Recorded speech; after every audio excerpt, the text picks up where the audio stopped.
This is Newsroom. Hello and welcome from Johannesburg here in South Africa. I'm Evan Jansen. This show, of course, always live, broadcast from our studios in Auckland Park. We're also streaming live on YouTube, with the entire show available on demand on our YouTube channel. Today we talk to an international law expert about the Omar al-Bashir case. This is the government is expected to address the media and file an affidavit today explaining how the Sudanese president was allowed to leave the country. 2 South Africans are expected back in the country today after being trafficked to Malawi. The 4th Construction Management Summit was held in Midrand this week, and we closed the show with Terry Bean and a look at how global brands have set up on the continent. But first, let's get today's news with Anine Doma.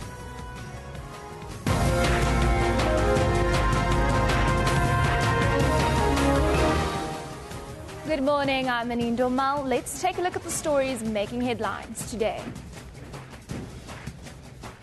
Government is expected to explain today how Sudanese President Omar al-Bashir was allowed to leave the country. The media will be briefed on the issue, and government is also expected to file an affidavit explaining its case. Meanwhile, the North Gauteng High Court has asked the National Director of Public Prosecutions to consider initiating criminal charges over al-Bashir's controversial departure.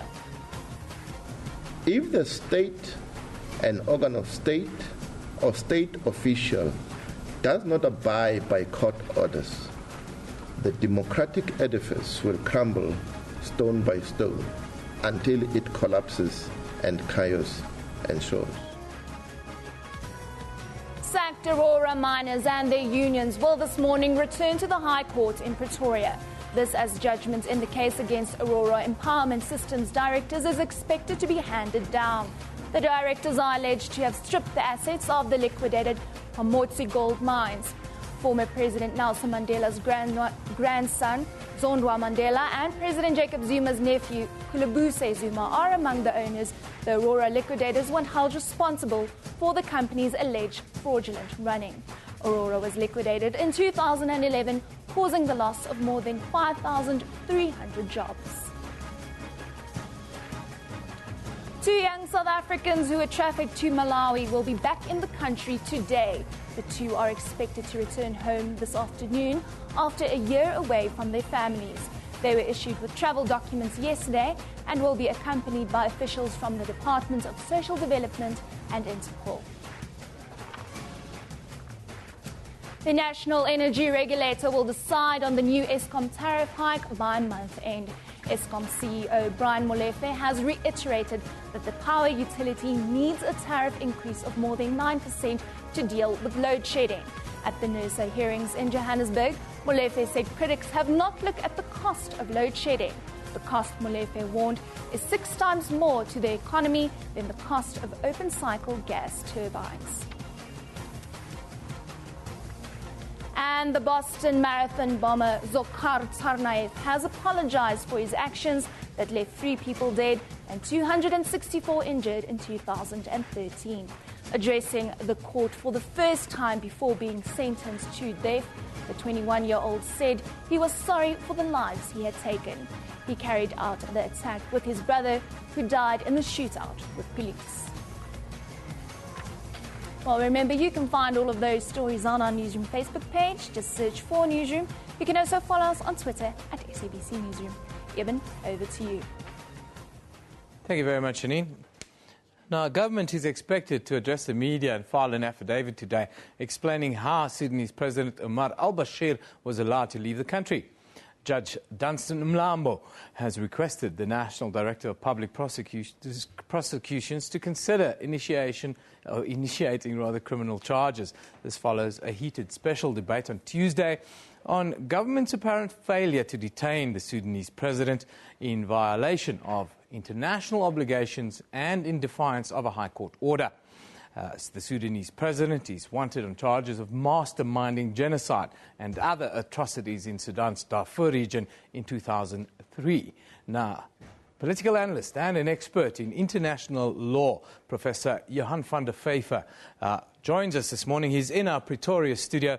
A very good morning to you, Professor van der Vyver. I thank you for joining us. Yeah, good morning. It's my pleasure. Professor, just give us your reaction to the court's decision yesterday. Well, let me first of all say there are three reasons why the South African government should have arrested him. First, because they were instructed to do so by the Security Council, acting under its so-called Chapter 7 powers, and states of the world are compelled to execute Chapter 7 instructions of the Security Council. Secondly, because South Africa is a state party to the Statute of the International Criminal Court, and under the statute it is obligated to execute a warrant for the arrest and the surrender of persons wanted for prosecution in the ICC. I might just say in passing that the duty of states to cooperate with the ICC fall into two categories, and the duty, some of them are conditional, but the duty to execute a warrant of arrest is unconditional and absolute. And thirdly, because there's South African legislation, Act 27 of 2002, that was enacted to create the strategies for South Africa to comply with its obligations under the ICC statute. Under Article 3, the statute was adopted in order to lay the groundwork for South Africa to comply, and Article 8 of the statute lays down the procedures which has to be followed. So the South African government acted in defiance of its own laws when they declined to arrest him. And let me also just say this. You have mentioned the fact that al-Bashir is charged with acts of genocide, which is the crime of all crimes. It is important to note that he can be described as the Adolf Hitler of Africa, who wanted to create a community in his country consisting only of people of Arab extraction. And because Darfur is occupied by Africans, he ordered their extinction and instructions to drive them from the country, so that the country will be a pure, Sudan will be a pure Arab extracted state. And for the same reason, probably, he gave his blessing to the secession not so long ago of southern Sudan, right, which has a large Christian community. So I just want to say that by not arresting him, South Africa has actually condoned the assassination under the auspices of genocide of African people. President al-Bashir has travelled widely across the African continent without anyone raising as much as a murmur. Why does the responsibility fall on South Africa to implement a very risky strategy of arresting a head of state at the African Union summit? Well, it's not all that risky, and it's not actually correct to say that African states have not complied. In the past, South Africa did not allow him to come to our country. He was not allowed to attend the inauguration of Jacob Zuma as president of the country. He was not allowed to come to South Africa for the World Soccer Championship. But now suddenly South Africa has changed its tune and now wants to allow him. It is true that he has attended some African Union proceedings in other countries, and the International Criminal Court have entered into diplomatic negotiations with those countries with some success. For example, Malawi, after Joyce Banda became the president, also declined to give assurances to the ICC that he will not be arrested, and so the meeting of the African Union was shifted to Addis Ababa. And also a judge of Kenya actually issued a warrant for his arrest.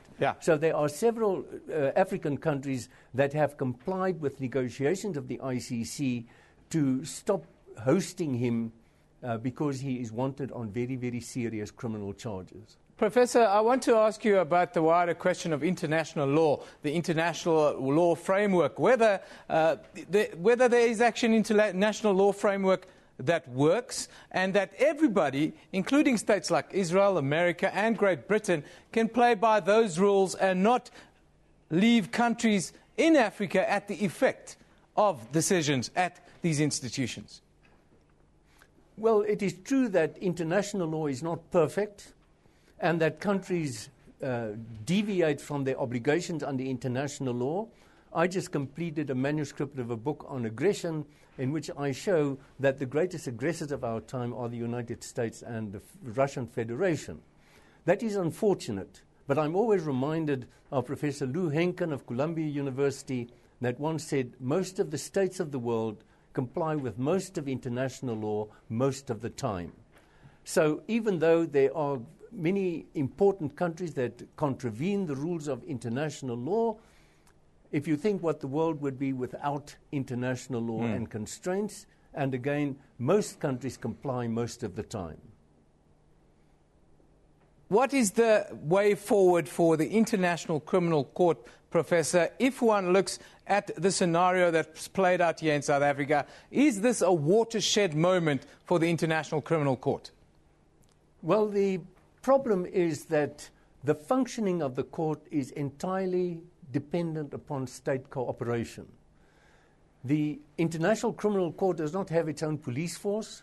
They can only arrest people through national authorities who must do it in compliance with the national laws of their country. That's why South Africa adopted Act 27 of 2002 so as to create the framework for South Africa to comply with its obligations under the ICC statute. The question is, what do you do with states that do not comply? Now, what the ICC statute provides in effect is that if it is a referral of the Security Council, as the situation in Darfur is indeed, then the ICC will report that to the Security Council and leave it in the hands of the Security Council to decide what to do. If it's not a Security Council referral, then they report the matter to the Assembly of States Parties. But the big question is, what will they do? And I think the ICC so far has quite wisely decided to confine its response to non-compliance to diplomatic negotiations, because the ICC is striving towards 100% ratification. We want all the states of the world to be part of the ICC so as to exclude immunity for the very, very serious crimes that come within the jurisdiction of the ICC. And let me say that South Africa has played a very important role in refining the ICC statute. It so happened that I was at the Rome Conference and other proceedings of the ICC, also the review conference in Kampala a few years ago, and South Africa has played a very, very important role also in including in the statute of the ICC some very important provisions. For example, including apartheid as a crime against humanity went into the ICC statute upon the proposal of the South African government.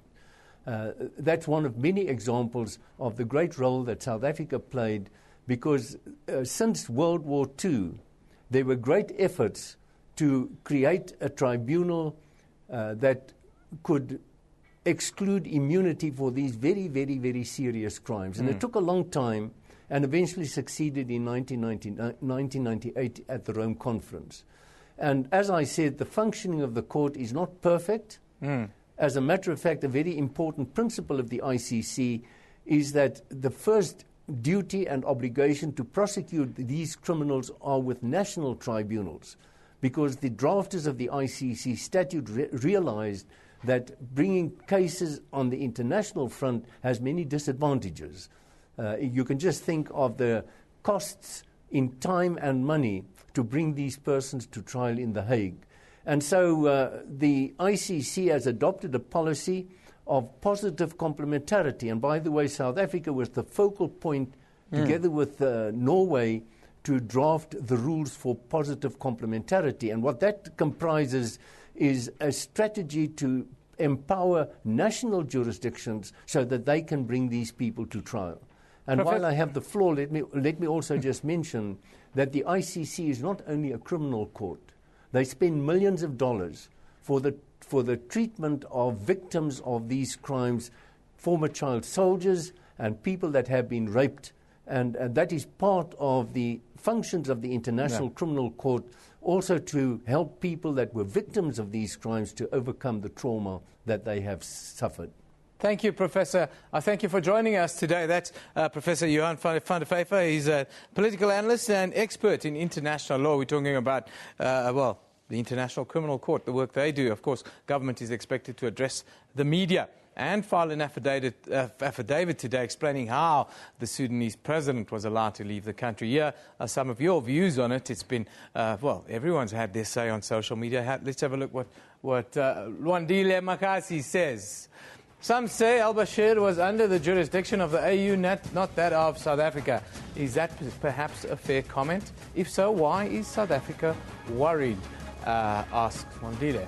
Makuya Lusani says, why USA don't come down to Africa to arrest al-Bashir? They have the map, says Makuya. I think that's a sentiment that many people share. Sammy Klapi says, there's part of judiciary that wants to cause chaos within the government, says Uncle Guede. Hashtag al-Bashir. Julian Violanes says, South Africa, a court in Pretoria blamed government for failing to arrest Sudan President Omar al-Bashir after the AU summit and ICC rant. Thank you for that, Julian. Let's keep it real. Says, argument that al-Bashir must be arrested as his victims are Africans is flawed. Justice should be for every nationality, not only for Africans. Let's keep it real, keeping it very real there with us today. Now today, we remember the greatest of all time, Michael Jackson, the world's most loved and greatest pop star. Well, 6 years ago today, he passed away, tragically so. The pick of the day, well, it comes from MJ is the best, with a caption, Moonwalkers, I present to you Michael Jackson from childhood till 2009 sealed his legacy with a capital L, no need for imitation. Everyone has tried to imitate. Unfortunately, no one can live up to that billing.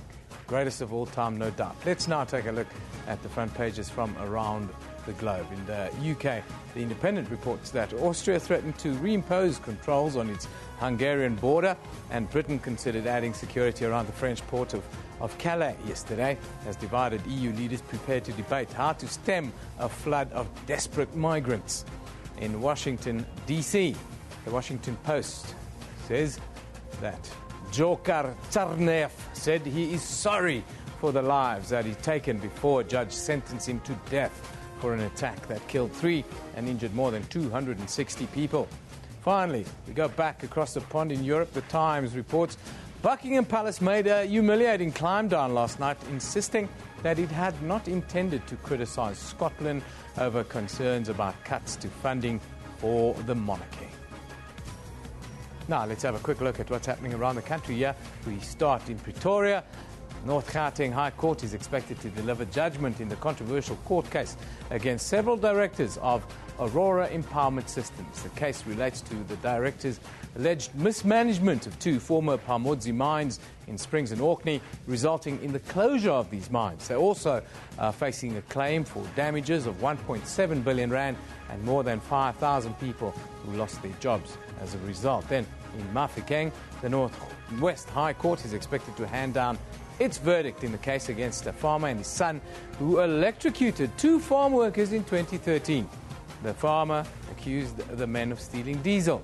Only one of the 2 men survived the attack. Time for us to take a break. You're watching Newsroom here on SABC News.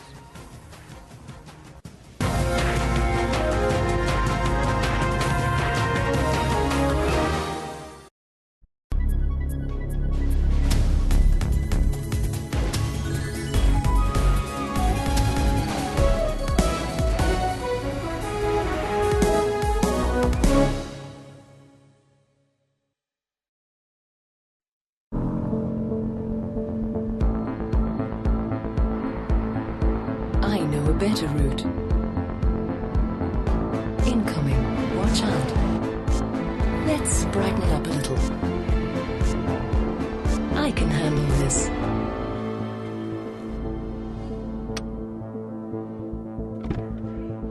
Engineered intuition. The new Audi A6. This week we are taking you around the continent, telling you stories about what makes Africa, Africa. We now head to the Kenyan coast, where we meet a man using needles to fight a growing drug culture.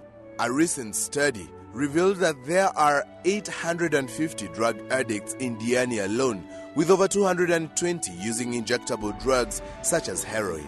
In my community, I've seen a lot of these people suffer. The Journal, every Saturday at 1:30 on SABC News.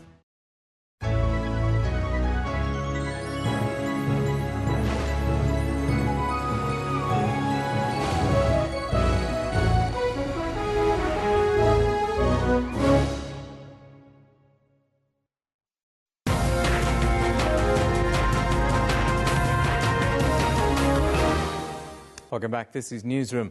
Today, the two Mpumalanga siblings who were allegedly kidnapped last year and trafficked to Malawi are expected to return home to South Africa. The kidnapper, who claimed to be a retired school teacher, had promised their grandmother to find good education for the 14-year-old boy and employment for the 20-year-old woman in the United Kingdom. But they were then instead taken to Malawi. Interpol then alerted the South African authorities, and a team of government officials were deployed to bring the siblings back to South Africa. It is, however, not clear how long the siblings have been held in Malawi, and we'll find that out in due course. Now, Solomon Mkhale, the spokesperson of the South African Police Service, has confirmed that the siblings have been found and that they are safe. Now, joining us now today are Major Margaret Stafford from the South African Salvation Army. She's in Port Elizabeth. And Ms. Griselda Grootboom from Embrace Dignity, who's an administrator and an advocate against human trafficking. I must also point out that Ms. Griselda Grootboom is a survivor of human trafficking. And let me quickly talk to Griselda about this. Very good morning to you, Griselda. Thank you for joining us. Good morning. Thank you for having me. I first want to start with getting your reaction to the return of these two young South Africans who've been trafficked to Malawi. Just your reaction to their return. I am very happy for them, and I'm very excited, and that it happened sooner than years or later. And I'm really hoping they're going to get the best counsel also for the trauma. So yes, I'd like to say thank you for all of those who have taken part to make sure their rescue is safe, and they were rescued sooner before anything worse could happen on their trauma. Now you yourself, you were a victim of human trafficking. Can you, I know it's a deeply personal story, but can you share some of it for us at least, Griselda? I was trafficked when I was 18 by a friend from Cape Town to Joburg. And when I was trafficked, it was a surprise to me because I really trusted her, and she knew my situation, where I come from, and I really wanted a change of life. And the experience of being trafficked is like being in a prison and there's no help. The 2 weeks when I was in that room and, tied up with sellotape around my eyes, and men could do whatever they wanted to do every day, I could only feel and smell. And even up to this point, there's still some trauma sometimes that breaks through from there. 2 weeks coming from there, there's nothing else that I could think of just going straight to drugs, because that's all they gave me to eat, or, my body was stuffed up with drugs for the 2 weeks, so men could come in every day to do whatever they want to do. And after the 2 weeks to survive, I just went straight to prostitution and drugs up to the age of 26. And, trafficking it's the most sexual exploitation that any person can have, let alone a boy. So I'm really, really hoping they're going to get all the health and need of that trauma. I still go through certain moments of 6 years as a survivor when it comes to trauma and health matters. So yes, it is really not a place, and parents should be so more obsessed with where's your children, what are they doing. I really feel that as parents, we're not really taking our part as community also. And, the social development of our country needs to become more stronger on making sure prevention against human trafficking should take place. And, trying to secure our young girls and boys. Well, once you're in this world, this underbelly of society, it's obviously very difficult to get out. How did you manage to escape it? I escaped when I was 26, and I was pregnant with a baby girl at 6 months. And my last pimp that had a brothel, she forced me for abortion on that. And immediately after that abortion, she told me to go and work. And coming out from an abortion that I was hoping was being human and finally feeling the woman in me of having a baby was such an excitement for me, but she took that away from me. That was the day and the time I said, this is it. You know, I'd rather just give up my life right here and right now if I've lost Summer, my baby girl that I was so excited to have. And yes, that was the day when I said, I'm not going to take another client. And after that, she beat me up, and you know, everybody else that she knows also did the same thing. And I woke up in Johannesburg Hospital after a month, and I was really, really surprised.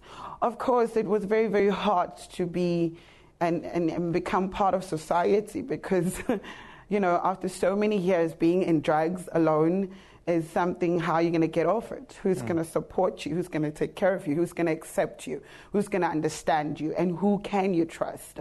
Even the word trust, is for me, it's still very new on people that I meet every day.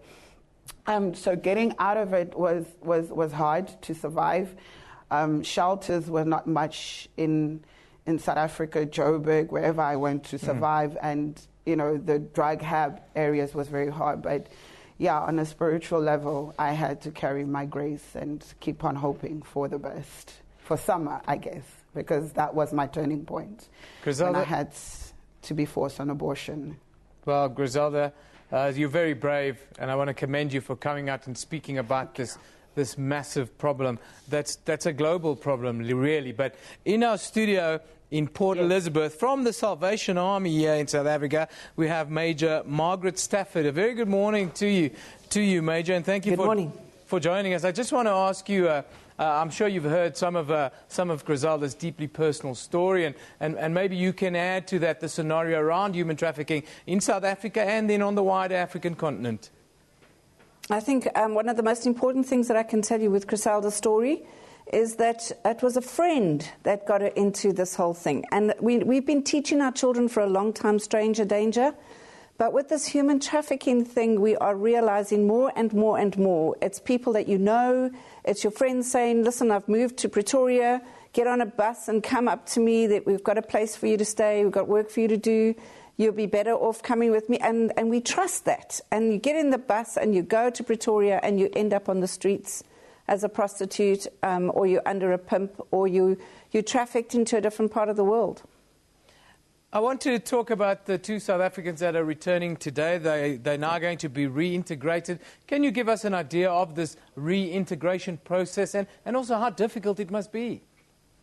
Well, the South African government have got an International Social Services Department, and the International Social Services Department should be the ones that have been doing the liaison between the two countries, and they would have spoken to the social workers in Malawi, and then they would have spoken again and made sure that when they get home, there's a full integration program.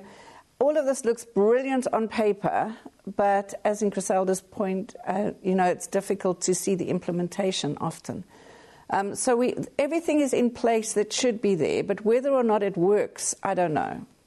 I want to ask you about, here in South Africa, we see government stepping up this fight, recently introduced new visa regulations. Do you think that these new regulations will assist in the fight against human trafficking, especially young children?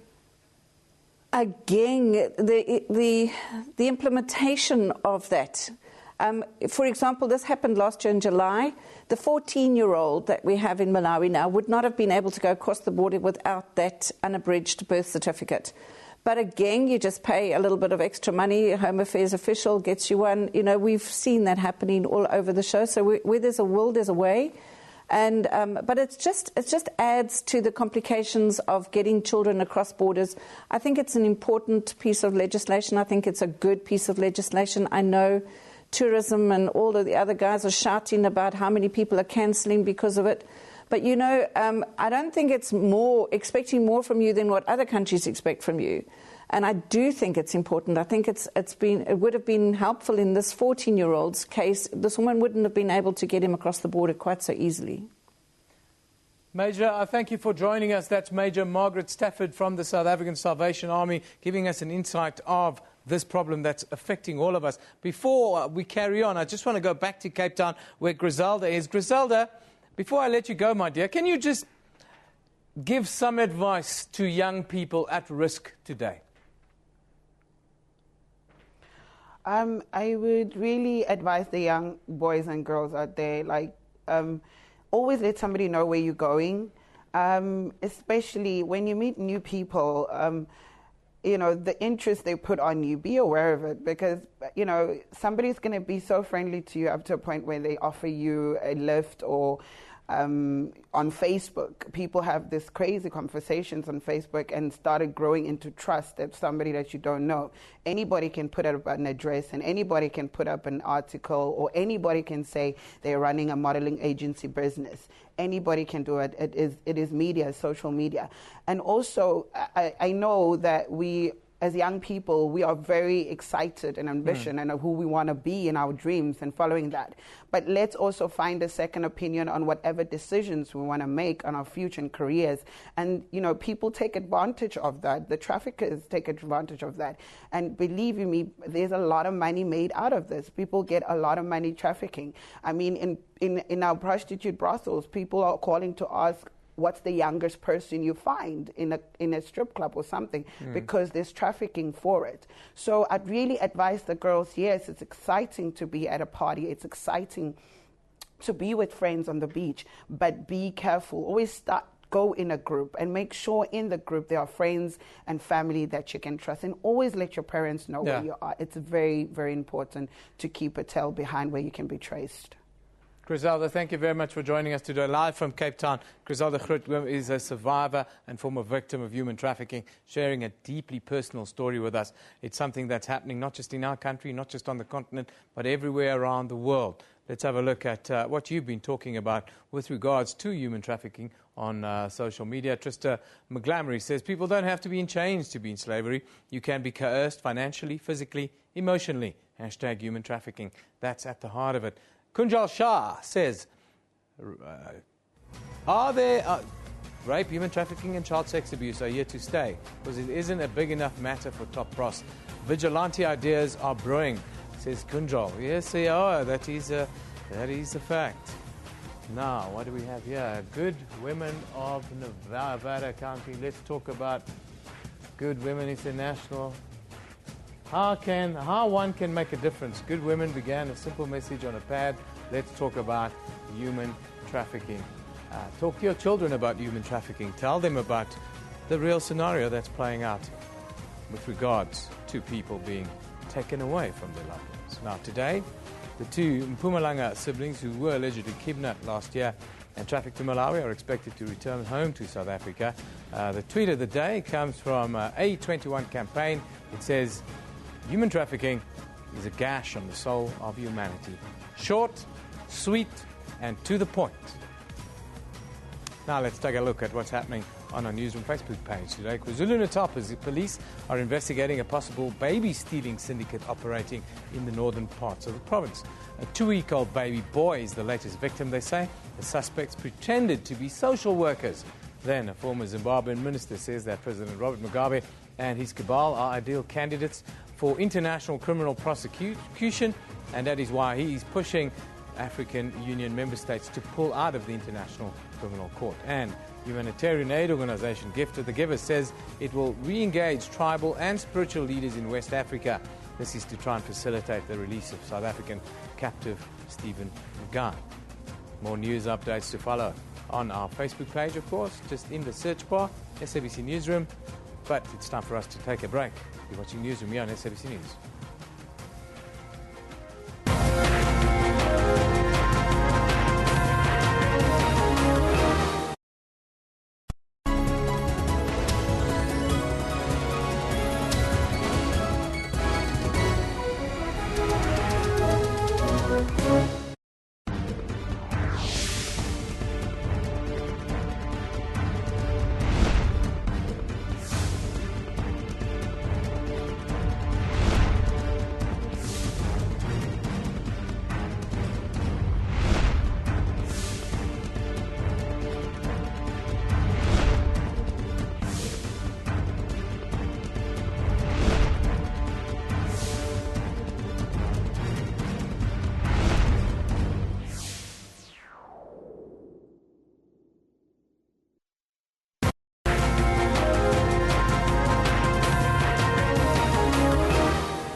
Welcome back. You're watching Newsroom on SABC News. Let's take a look at the stories making headlines today.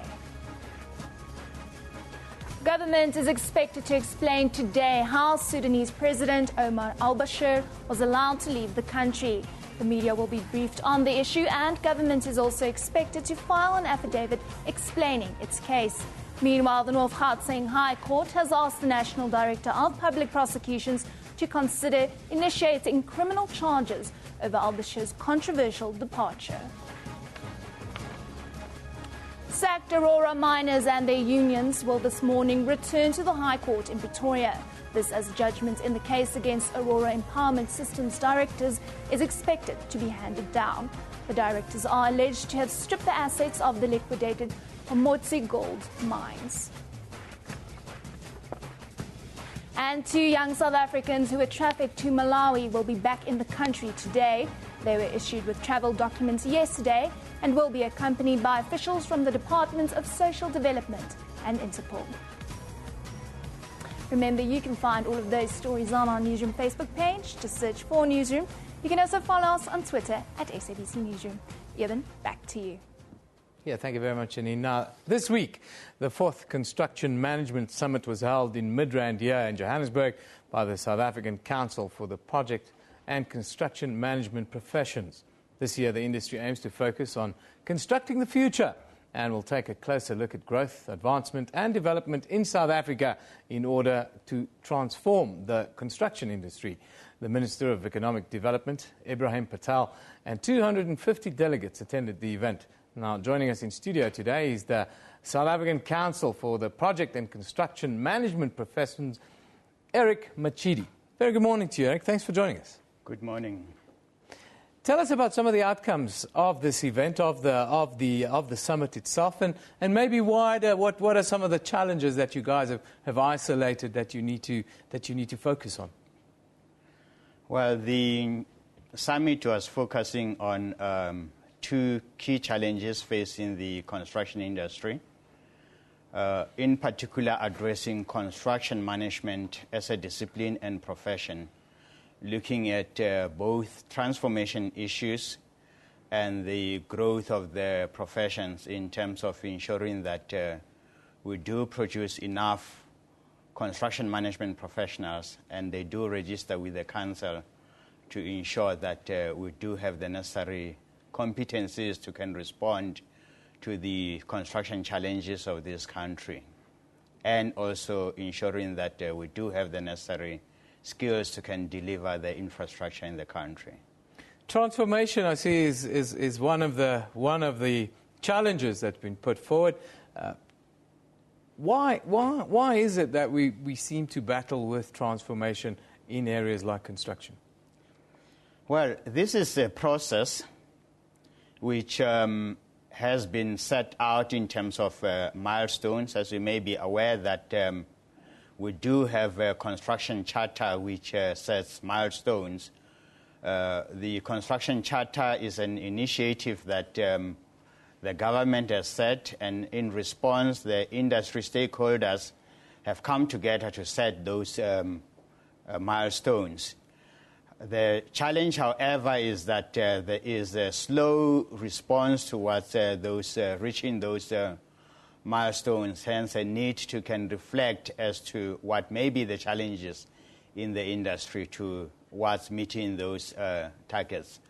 And from our perspective, we're looking at how can we bring construction managers into the profession towards meeting some of those challenges. Constructing the future, that's the premise of the summit.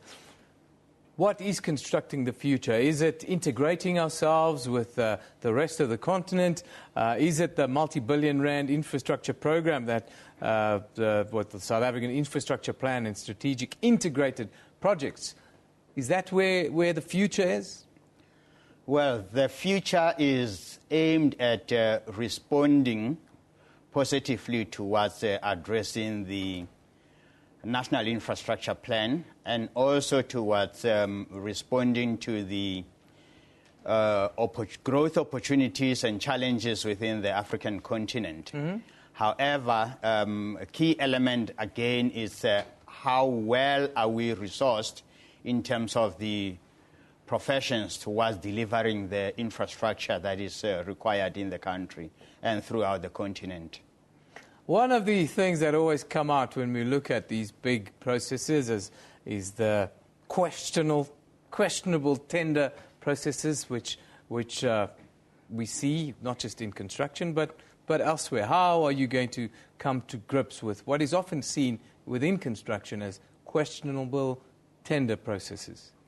Well, the summit looked into those issues. One of the topics which was addressed, it was around the whole issue of ethics and how do professionals respond to those challenges. Of course, corruption is robbing the industry and the society in general some of the benefits that construction can bring towards realizing the socio-economic development of the country, hence the importance of that topic.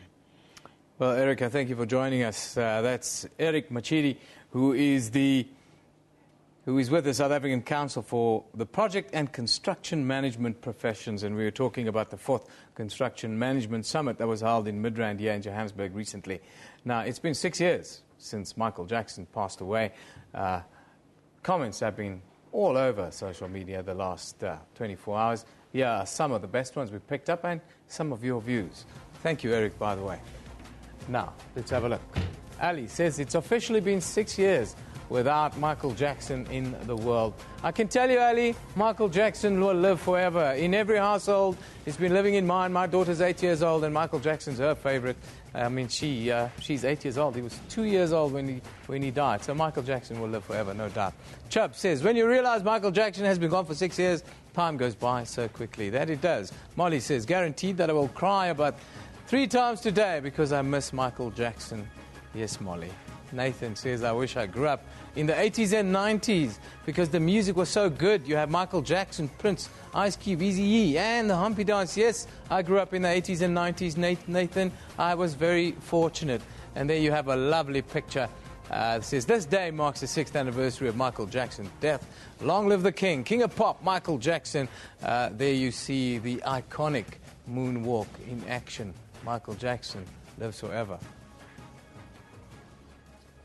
Now, many global brands from across the world, and including South Africa, have been making an attempt to set up shop on the African continent, often with mixed results. Now, to give us his views and tell us a little bit more about what he's called these global brands and how they're trying to operate in Africa, with us today is Terry Bean, who's the author of Connect with the Continent, a man who knows all about brands. Good morning, Terry. Nice to have you back. Good morning. Good to see you. Nice to see you home for a couple of days. You're not traveling, you're not globe-trotting anymore? It's particularly refreshing to be at home for more than 4 days at the moment. I wanted to ask you about this new concept, global brand. What is a global brand and how does it connect with us? So a global brand is a relatively new term. It is really global brands trying to behave as if they're local in order to kind of gain market share in places like Nigeria, Ghana, Kenya, Ethiopia, and even South Africa.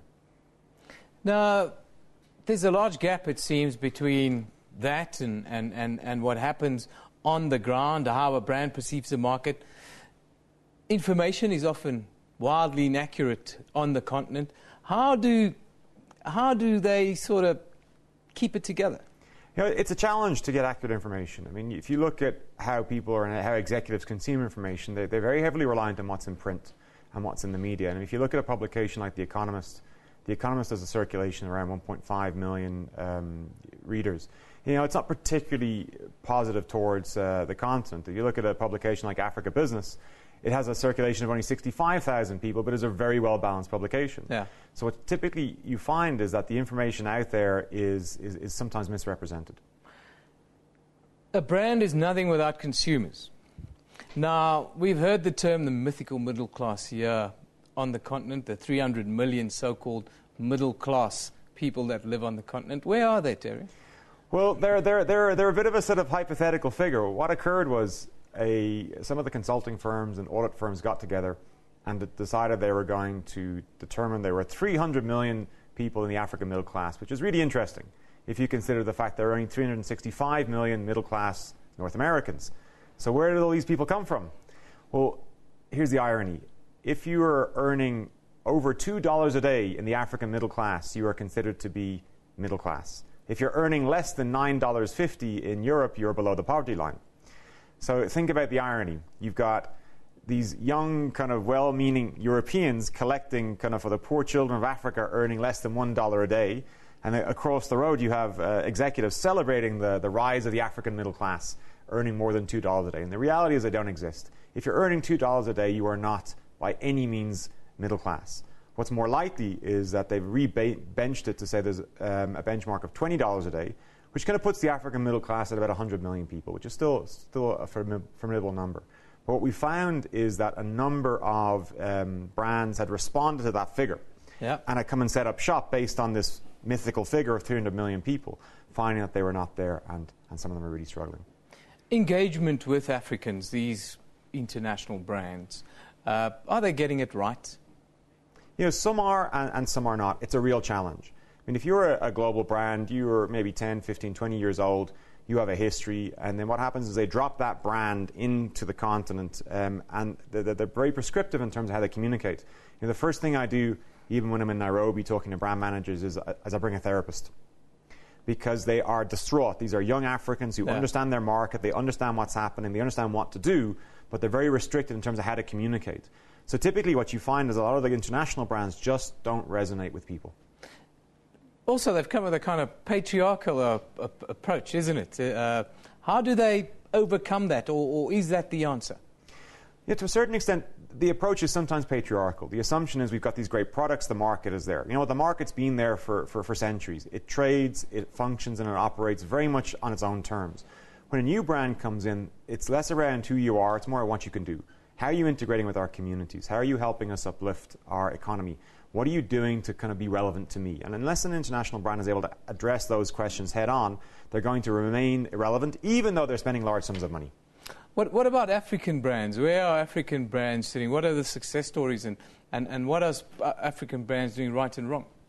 So what African brands are doing is they are hitting the mark very well because they are not inhibited by a global platform. They kind of understand their market. They understand their consumer really, really well. Some of the great success stories are brands like Mansard. Mansard is a short-term insurance company born out of West Africa, only 3.5 years old, but growing about 20-25% year on year because it does some very simple things. It understands its market, it understands how to communicate to them, and it gets it done. South African brands, where do they fit in the picture? Yeah, South African brands, some are not doing so well, but some are doing exceptionally well. I think my two favorites are South African breweries. They are incredibly clever in terms of how they engage local markets, and they immerse themselves in that local market really well. And the other one, which takes a bit of a hammering domestically, but is South African Airways. South African Airways has really evolved its brand to be less South African and much more African in terms of how it communicates, and it's been incredibly well received across the continent. Wins a lot of awards across the continent, it seems. It does. I mean, it's a premium brand. Yeah. If you're traveling continentally, it always shows up on time. Quality is good. It ticks all the right boxes. Always on time, Terry. Well, maybe is not that your experience? Maybe not over to Cape Town, but in Lagos, Nairobi, Accra, Brazzaville, they are absolutely on time with their flights. Fantastic. Terry, thanks for joining us, always giving us unique insight into business in Africa. Terry Bien is the author of Connect with the Continent, a man who travels the length and breadth of the continent and always keeps us updated with what's the latest and what's happening. Thanks, Terry. Now, before we go, just a reminder that the SABC's COO, Mr. Claudi Mutswaneng, will be on Question Time this afternoon at 5:30 to talk about a number of issues that the SABC has been faced with lately, such as finances, Bafana TV rights, the recent allegations of medical aid fraud, and the dismissal of top board members here at the broadcaster. So don't miss that one. It should be a fantastic interview. It's a special edition. It's at 5:30 this afternoon on this very channel. That's where we leave you. Newsroom is broadcast live from our studios in Auckland Park, Johannesburg, every weekday morning between 9 and 10 a.m. Don't forget, we're live on YouTube at that time, with the show available on demand on our YouTube channel all day after that. This is SABC News. You've been watching Newsroom. We love it in the morning.